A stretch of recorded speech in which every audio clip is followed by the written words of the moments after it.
आपने कई लोगों को कहते सुना होगा कि कोई काम छोटा बड़ा नहीं होता, है ना? लेकिन क्या हम सच में यही मानते भी हैं? अगर कोई छोटा काम करने वाले लोग बड़े लोगों के साथ उठने बैठने लगे, तो क्या आपने देखा है कि उन्हें वैसी इज्जत मिलती है जैसे आप किसी बड़ी पदवी वाले लोगों को देते होंगे? गोपाल मिश्रा की पूरी जिंदगी उनके पिताजी का ठेला, जहां शुद्ध शाकाहारी और मन से बनाई हुई थाली बेची जाती है, उसी को चलाने में बीती। शादी हुई तो सविता ने उनका हाथ बटाया। जीवन में कई उतार चढ़ाव आए, लेकिन वो कभी रुके नहीं।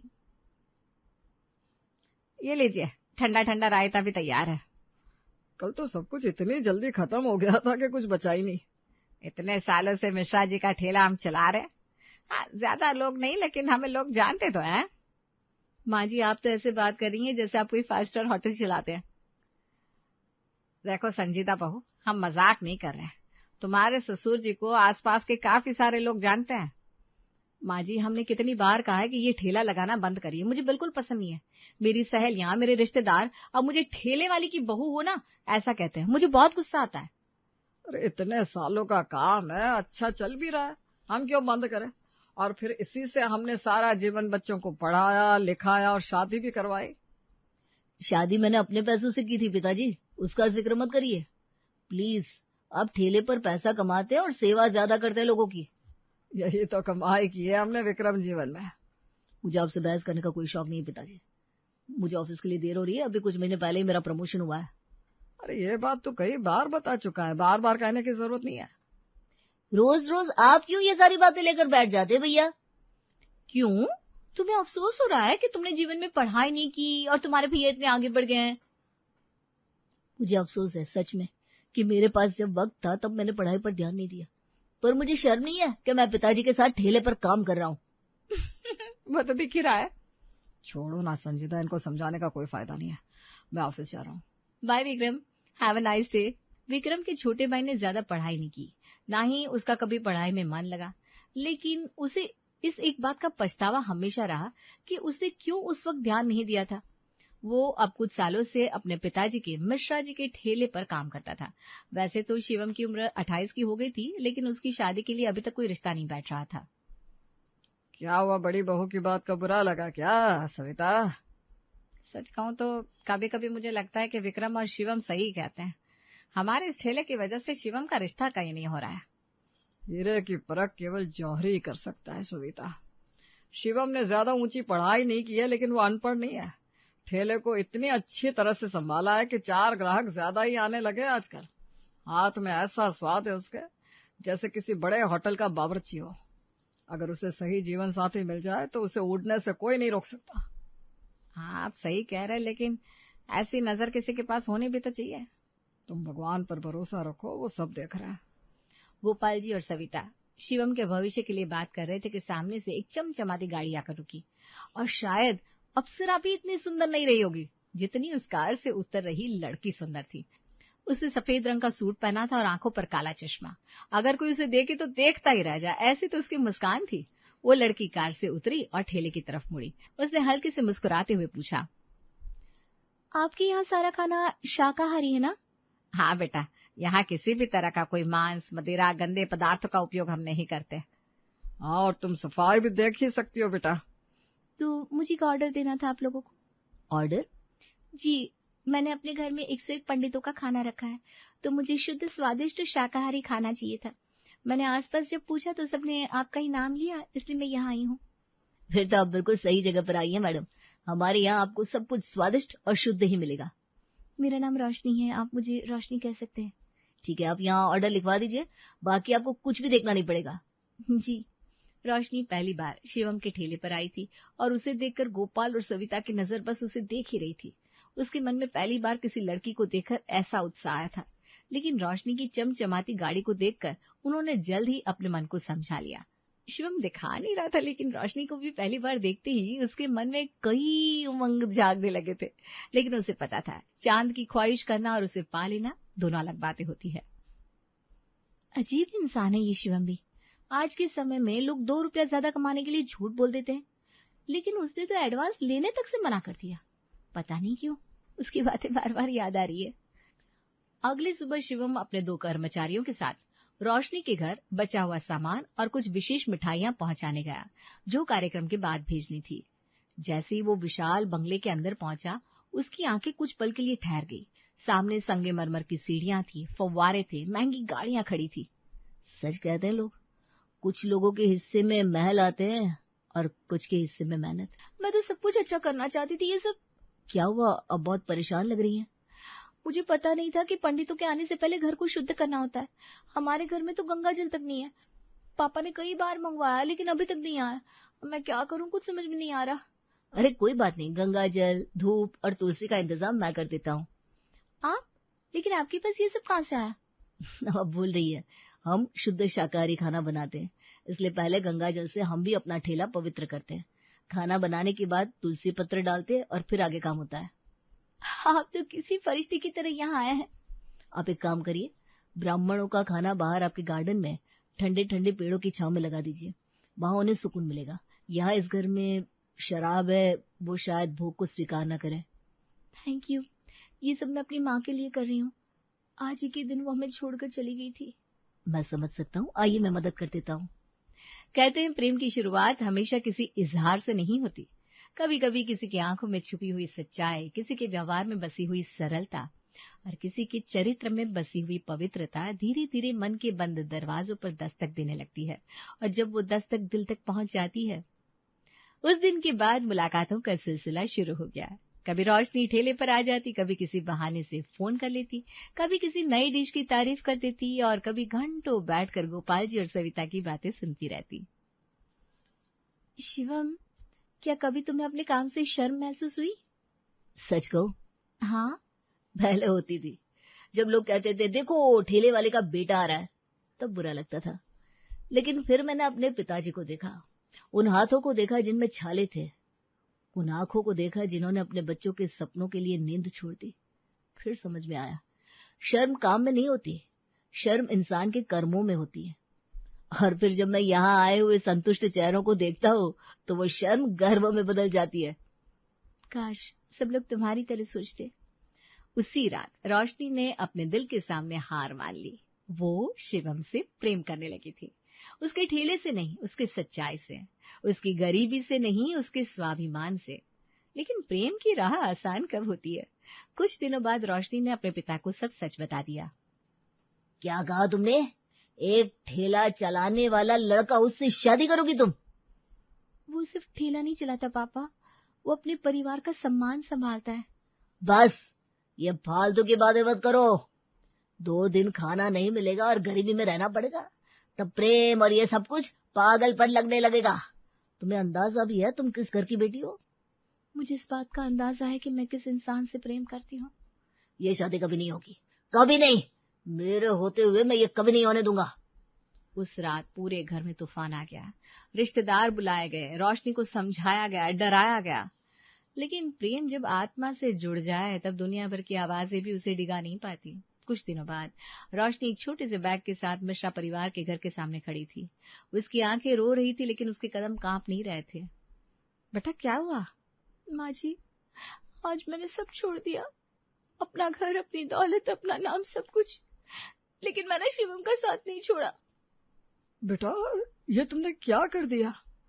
बाबूजी, महलों में रहने वाले बहुत लोग देखे मैंने, लेकिन इंसानियत के महल में रहने वाले लोग पहली बार देखे। वाह, ये तो कमाल हो गया। करोड़ों की बेटी अब हमारे इस छोटे से घर में रहेगी। और क्या मिला तुम्हें? तुम इतनी पढ़ी लिखी, इतने अमीर खानदान से होकर यहाँ आ गई। अरे पागल कहेंगे लोग तुम्हें। कल तक बड़ी गाड़ियों में घूमती थी, अब ठेले पर बैठकर रोटियां बेचोगी। भाभी प्लीज बस करिए। सच सुनकर बुरा लग रहा है ना देवर जी? नहीं, लेकिन उस लड़की का अपमान मत कीजिए जिसने प्यार के लिए सब कुछ छोड़ दिया। इतना त्याग हर किसी के बस की बात नहीं होती। उस दिन पहली बार रोशनी ने महसूस किया कि उसने गलत फैसला नहीं लिया। जिस इंसान ने उसके सम्मान की रक्षा दुनिया के सामने की, वही इंसान उसकी पूरी जिंदगी को सबसे बड़ी ताकत बनने वाला था। रात को छत पर आसमान में चांद था, हवा धीमे धीमे बह रही थी। शिवम की आंखें नम थी और चेहरे पर कोई भाव नहीं था। शिवम, कहीं तुम्हें अफसोस तो नहीं कि मेरी वजह से इतना सब कुछ हुआ तुम्हारे घर में? मुझे सिर्फ एक बात का अफसोस है। क्या? कि मैं तुम्हें वो जिंदगी नहीं दे सकता जिसकी तुम हकदार हो। मुझे नहीं लगता कि मैं तुम्हारे लायक भी हूँ। शिवम, महल में रहने से जिंदगी बड़ी नहीं होती। जिस घर में प्रेम हो वही सबसे बड़ा महल होता है, और जहाँ प्रेम हो वहीं सबसे बड़ी दौलत होती है। उस रात दो दिलों ने एक दूसरे का हाथ थामा, ना किसी शोर के साथ, ना किसी दिखावे के साथ, बस विश्वास हो गया। लेकिन उन्हें नहीं पता था कि उनकी असली परीक्षा अभी शुरू हुई थी, क्योंकि अब रोशनी केवल शिवम की पत्नी नहीं बनने वाली थी, वो उस छोटे से ठेले की किस्मत बदलने वाली थी, जिसे दुनिया वालों से सिर्फ एक ठेला समझती आई थी। शिवम रुकिए, मैं भी आपके साथ चल रही हूँ। तुम ठेले पर? हाँ, ठेले पर। रोशनी, ये कोई घूमने की जगह नहीं है। वहां घंटों खड़ा रहना पड़ता है, धूप लगती है, गर्म बर्तनों के बीच काम करना पड़ता है। और आपने कभी ये कहते हुए मुझे सुना है, मैं केवल आराम में ही जी सकती हूँ? अरे बात वो नहीं है। तो फिर क्या बात है? मुझे अच्छा नहीं लगेगा कि मेरी पत्नी ठेले पर खड़ी होकर काम करे, और मुझे अच्छा नहीं लगेगा कि मेरा पति अकेला मेहनत करे और मैं घर में बैठी रहूं। शादी केवल साथ रहने का नाम नहीं है शिवम, शादी साथ चलने का नाम है। माँ बाबू जी भी तो साथ में काम करते हैं, फिर मैं क्यों नहीं? शिवम उसके चेहरे को देखता रह गया। कई बार इंसान शब्दों से नहीं, अपने इरादों से जीत जाता है, और रोशनी की आंखों में जो दृढ़ता थी उसे देखकर शिवम समझ गया कि आज इसे कोई नहीं रोक सकता। अरे बहू जी पहली बार दिखी है? हाँ भैया, हमारी छोटी बहू है, बड़ी सुशील लग रही है। नमस्ते। उस दिन रोशनी ने केवल लोगों को खाना परोसने का काम नहीं किया, बल्कि वो चुपचाप एक कोने में खड़ी होकर सब कुछ देखती रही। कौन सी चीज लोगों को पसंद आती है, कहाँ ग्राहक इंतजार करते हैं, किस बात पर लोग परेशान हो जाते हैं, कौन सी व्यवस्था बेहतर हो सकती है, वो हर छोटी बात को ध्यान से देख रही थी। बाबूजी, एक बात पूछूं? हाँ बेटा, पूछो। इतने सालों में आपने कभी ठेले के सामने बैठने की व्यवस्था क्यों नहीं की? अरे बेटा, ठेला तो ठेला होता है, लोग खड़े होकर ही तो खाते हैं और चले जाते हैं। लेकिन अगर लोग बैठकर खाए तो? बेटा, कुछ समझ में नहीं आ रहा। अरे तब लोग जल्दी नहीं जाएंगे और दूसरे लोगों को भी यहाँ आने की इच्छा होगी। लेकिन ठेले पर ये सब करने की क्या जरूरत है? हमारा खाना अगर लोगों को इतना ही पसंद है तो बैठने की जगह होगी, तो उन्हें भी यहाँ आने की ज्यादा इच्छा होगी। अगर तुम्हारी इच्छा है तो करके देखता है। अगले ही दिन रोशनी कुछ पैसों से 4 मजबूत कुर्सियां और 2 सुंदर मेज लेकर आ गई। उसे अच्छे से सजाया और गुलदस्ते रख दिए। सविता और गोपाल उसे देखते हुए मुस्कुरा रहे थे, जैसे छोटा बच्चा अपने मन का कोई खेल खेल रहा हो। ये सब क्या है? भविष्य। क्या? अभी आपको समझ में नहीं आएगा। ठीक है भाई, तुम इस ठेले की मालकिन हो, जो चाहिए करिए मालकिन जी। धीरे धीरे ठेले का स्वरूप बदलने लगा। जहां पहले लोग केवल खाना लेने आते थे, अब बैठकर खाने लगे। रोशनी ने हर टेबल पर साफ पानी की बोतल रखवाई, छोटे छोटे गमले रखवाए, ठेले के ऊपर सुंदर रोशनी लगवाई। रात के समय जब लाइटें जलती थी तो दूर से देखने पर ऐसा लगता था जैसे कोई छोटा सा भोजनालय मुस्कुरा रहा हो। लेकिन कहानी तो अभी शुरू हुई थी। शिवम, आपको फोन दीजिए। क्यों भाई? आज से आपका ठेला इंटरनेट पर भी चलेगा। इंटरनेट पर ठेला? मुझे कुछ समझ में नहीं आ रहा। वो सब आप मुझ पर छोड़ दीजिए बस। रोशनी ने ठेले के लिए सोशल मीडिया पेज बनाया, खाने की सुंदर तस्वीरें डाली, गोपाल जी की कहानी लिखी, बताया कि कैसे एक पिता ने अपने पूरे जीवन की कमाई अपने बच्चों पर लगा दी, कैसे एक परिवार वर्षों से शुद्ध भोजन लोगों तक पहुंचा रहा है। उसने एक वीडियो भी बनाया जिसमें शिवम रोटी बना रहा था, सविता रायता परोस रही थी और गोपाल जी ग्राहकों को हंसते हुए खाना दे रहे थे। वीडियो के अंत में केवल एक पंक्ति लिखी थी, यहाँ खाना नहीं अपनापन परोसा जाता है। भाई यही है ना ये वायरल ठेला? हाँ यार, वीडियो में तो ये देखा। तो फोटो खींच जल्दी। आपका स्वागत है। वाह, जगह तो बहुत सुंदर है। धन्यवाद। कुछ ही महीनों में वो जगह बदलने लगी। पहले जहाँ केवल मजदूर और आसपास के लोग खाना खाने आते थे, अब वहाँ परिवार के लोग आने लगे, कॉलेज के विद्यार्थी आने लगे, ऑफिस में काम करने वाले लोग आने लगे। लोग कहते थे, एक बार मिश्रा जी के यहाँ खाकर देखो, स्वाद भी मिलेगा और सम्मान भी। लेकिन हर सफलता के साथ कुछ लोगों की जलन भी तो बढ़ जाती है। ये सब कैसे हो गया? अरे इतनी भीड़! कल तक तो यहाँ 10 लोग आते थे और आज 100 लोग खड़े। विक्रम और संजीदा एक दूसरे का चेहरा देखने लगे। जिस ठेले को देखकर उन्हें शर्म आती थी, उसी ठेले की चर्चा पूरे शहर में हो रही थी। लेकिन अब वो अपने घमंड को चकनाचूर होता देखकर सहन नहीं कर पा रहे थे। बाबूजी, अब समय आ गया है किस बात का बेटे? इस ठेले को और बड़ा करने का। वो कैसे? सामने वाली दुकान खाली हो रही है। हाँ तो? अरे उसे किराए पर लेते हैं। अरे लेकिन पैसे? मैंने सारा हिसाब करके रखा है। इस साल हमने अच्छा खासा प्रॉफिट किया है। मैंने सारा खर्चा और कुछ पैसे सेव करके रखे, बाकी का हम छोटा सा लोन ले लेते। गोपाल जी की आंखें भर आई। सविता की आंखों में गर्व था और शिवम की आंखों में बेशुमार प्रेम, क्योंकि वो जानता था कि उसने केवल एक पत्नी नहीं पाई है, उसे एक ऐसी जीवन संगिनी मिली है जो टूटे हुए सपनों में भी नई सुबह देख सकती है। लोग दूर दूर से आने लगे थे। युवाओं की तस्वीरों में वो जगह दिखाई देने लगी थी। सोशल मीडिया पर उसकी चर्चा होने लगी थी और शायद पहली बार विक्रम और संजीदा को समझ में आने लगा था कि काम छोटा नहीं होता, सोच छोटी होती है। और जब सोच बड़ी हो तो एक ठेला भी होटल बनने की राह पकड़ लेता है। अजी सुनते हो, नित्या की वजह से जीना हराम हो गया है। उन्नति सी हो गई है, नखरे खत्म ही नहीं होते हैं। पढ़ लिख गई तो क्या हमें नीचा दिखाएगी? हद हो गई है। क्या करूं, इसे जो भी दिखाओ सब बोरिंग लगता है। इसे तो राजकुमार चाहिए जो घोड़े पर सवार होकर आए। देखो, अगर ऐसे ही रहा तो ये घर में बैठी ही रह जाएगी, समाज में नाक कट जाएगी अपनी। कोई तो रास्ता निकालो। राजेश जी ने सुनीता जी की बात अनसुनी कर दी और मन ही मन सोचने लगी कि जो नित्या की शादी करवाएगा उसे लालगंज वाली दुकान देती जाएगी। उधर रिया घर की छोटी बहू लिविंग रूम में सोफे पर बैठकर नित्या को पढ़ते हुए देख रही थी। नित्या, कब तक उस किताब में घुसी रहोगी? अगले महीने तुझे 29 का होना है। कुछ तो करियर या शादी का प्लान बना। भाभी, अभी तो मेरी पीएचडी चल रही है, आप प्लीज मुझे डिस्टर्ब मत करो। हाँ, ये पीएचडी ही तेरा घर बसाएगी। मम्मी जी की आंखों की चिंता तुझे दिखती नहीं है, बस अपनी पढ़ाई की पड़ी है। नित्या ने किताब बंद की और बिना कुछ बोले अपने कमरे की तरफ निकल गई। उधर रात को जब सब खाने के लिए बैठे तब राजेश जी ने हॉल में आते ही सबको एक साथ बैठाया। डाइनिंग टेबल पर खाना खाते हुए राजेश जी ने अपनी इकलौती बेटी नित्या की शादी और अपनी पुश्तैनी दुकान के भविष्य को लेकर एक बड़ा सा ऐलान कर दिया, जिससे घर की दोनों बहुओं रिया और ईशा की आंखों में एक अलग ही चमक आ गई थी। देखो भाई, दुकान तो काफी बड़ी है और इसका काम भी बहुत अच्छा चलता है, पर अब मेरी उम्र हो रही है, मुझे आराम चाहिए। मैं चाहता हूँ कि नित्या की शादी जल्दी हो जाए। जो भी बहू ननद की शादी की जिम्मेदारी ठीक से निभाएगी और उसे सेटल कराएगी, दुकान में उसी के पति के नाम कर दूंगा। हाँ, तुम्हारे पापा बिल्कुल ठीक कह रहे हैं, पर एक बात ध्यान रहे, नित्या की खुशी सबसे पहले मायने हैं। हमें पता है कि नित्या कितनी जिद्दी है। उसके मनपसंद लड़का तुम खोजो और उसी के हवाले लालगंज की दुकान है। मैंने बस अपनी बात कह दी है, जो ये रिस्पॉन्सिबिलिटी उठाएगा वही आगे दुकान संभालेगा। मेरा फैसला फाइनल है। रात को रिया और साहिल अपने कमरे में थे। कमरे का दरवाजा बंद करते ही रिया के चेहरे के हाव भाव बदल गए थे। उसके दिमाग में दुकान को लेकर कैलकुलेशन शुरू हो चुकी थी।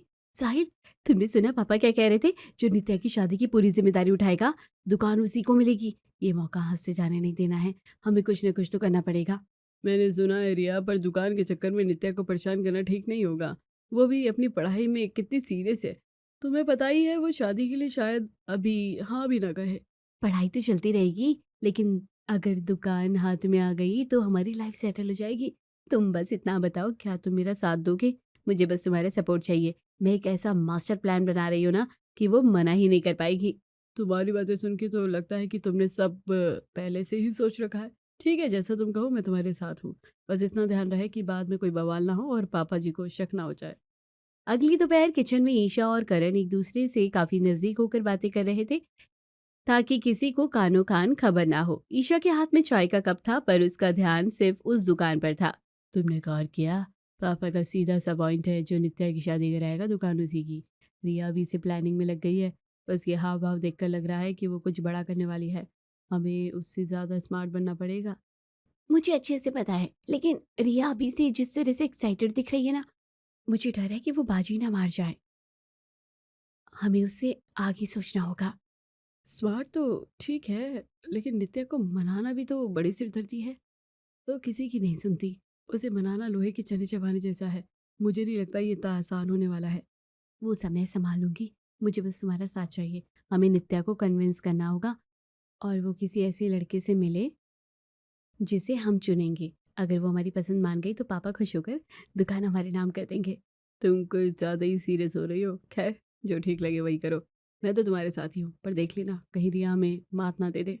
3 दिन बीत चुके थे, घर में तनाव बढ़ने लगा था। ईशा ने एक दिन मौका पाकर नित्या के कमरे में जाकर उसके साथ दोस्ती बढ़ाने की कोशिश की कि बातों बातों में लड़कों का टॉपिक छेड़ दिया जाए ताकि वो नित्या को इम्प्रेस कर सके। नित्या, मैंने तुम्हारे लिए कुछ फोटोज निकाली है। आजकल के लड़के भी कितने स्मार्ट और सेटल्ड है ना। देख तो सही, ये कितना अच्छा लड़का है, इसकी फैमिली बिजनेस है। भाभी, ये सब क्या है? आप ये सब मुझे क्यों दिखा रही हो? मुझे अभी शादी की कोई जल्दी नहीं है। मैं अपनी पढ़ाई में खुश हूँ और मेरा करियर मेरे लिए फर्स्ट प्रायोरिटी है। जल्दी नहीं है, पर सही समय पर फैसला लेना भी तो ज़रूरी होता है ना। देखो ये लड़का कितना अच्छा है, कितना वेल सेटल है। एक बार मिलकर तो देखो, शायद तुम्हें पसंद आ जाए। क्या बुराई है इसमें?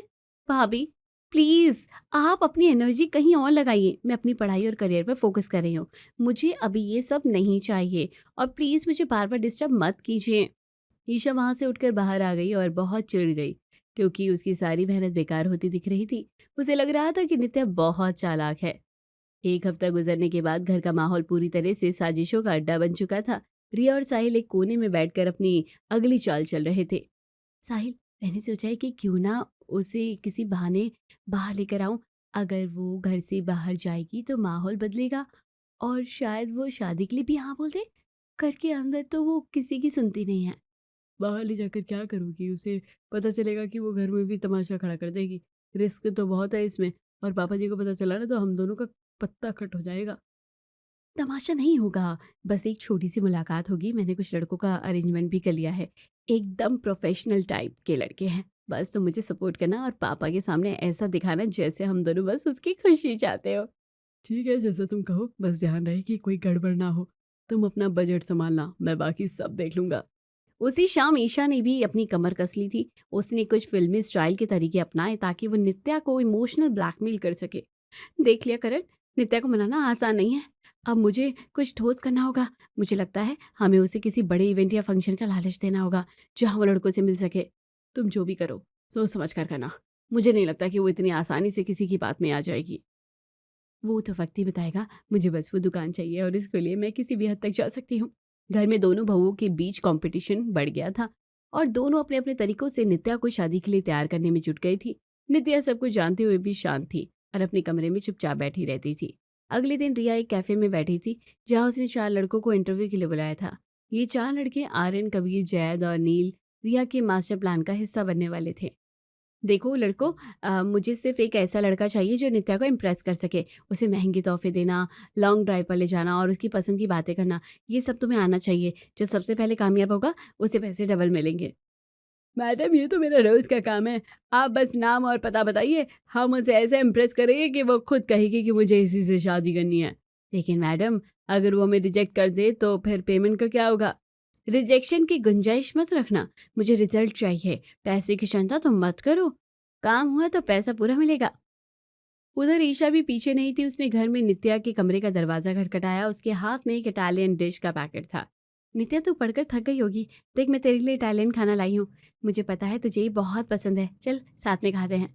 भाभी, थैंक यू, लेकिन मुझे भूख नहीं है। और आप ये सब क्यों कर रही है? मुझे पता है आप मुझे किसी लड़के से मिलवाना चाहती हैं।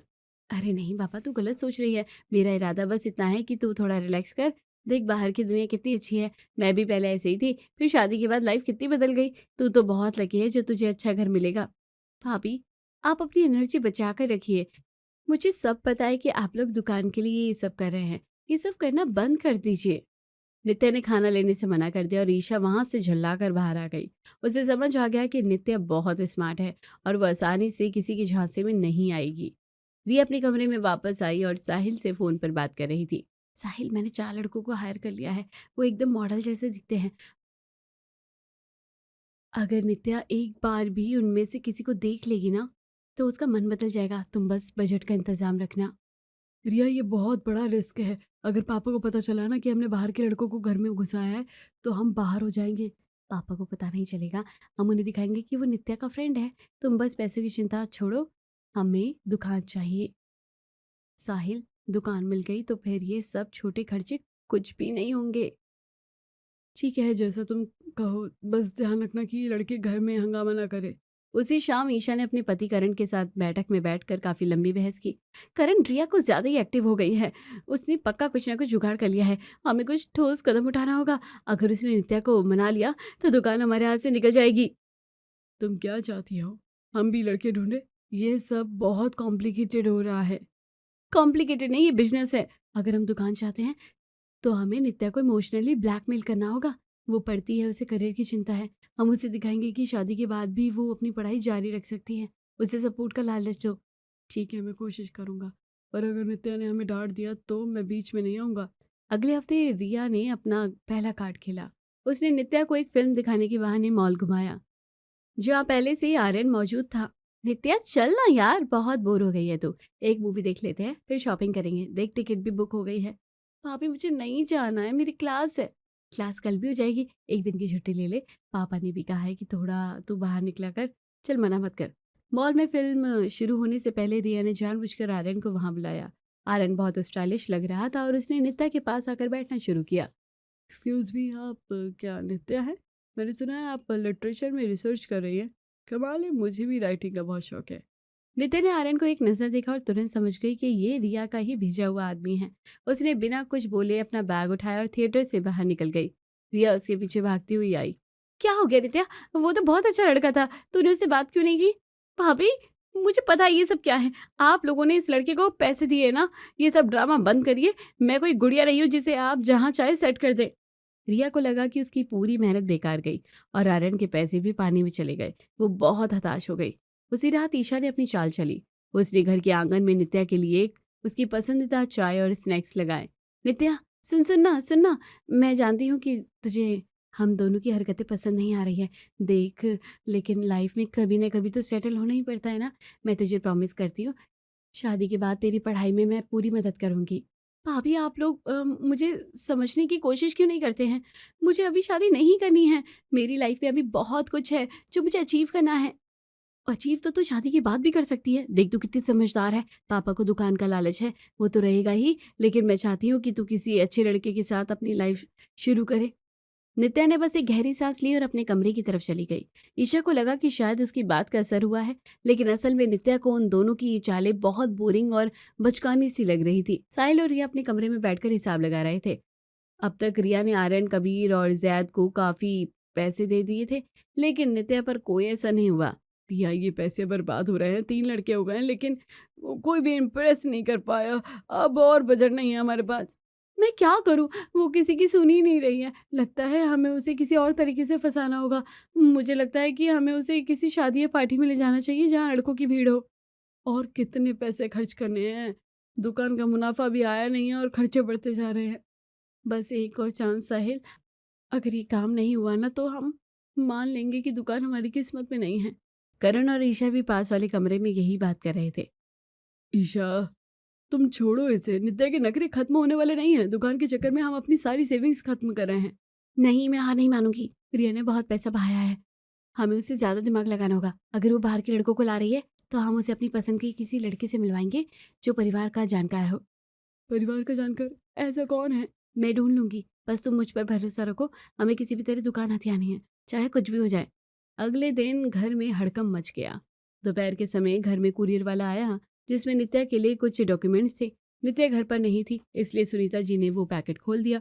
सुनीता जी ने जैसे ही पेपर देखे उसके होश उड़ गए। वो चिल्लाती हुई हॉल में आई, राजेश ये क्या हो गया? नित्या ने ये क्या कर दिया? राजेश जी दौड़कर बाहर आए और पेपर देखे। उसमें नित्या की शादी का रजिस्ट्रेशन सर्टिफिकेट था। वो किसी और का नहीं बल्कि अपने ही कॉलेज के एक प्रोफेसर से शादी कर चुकी थी। उसी समय रिया और ईशा भी वहां पहुंची। उनके चेहरे पर पहले ही बहुत तनाव था क्योंकि उनकी सारी प्लानिंग फेल हो रही थी। क्या हुआ मम्मी जी, क्या हो गया?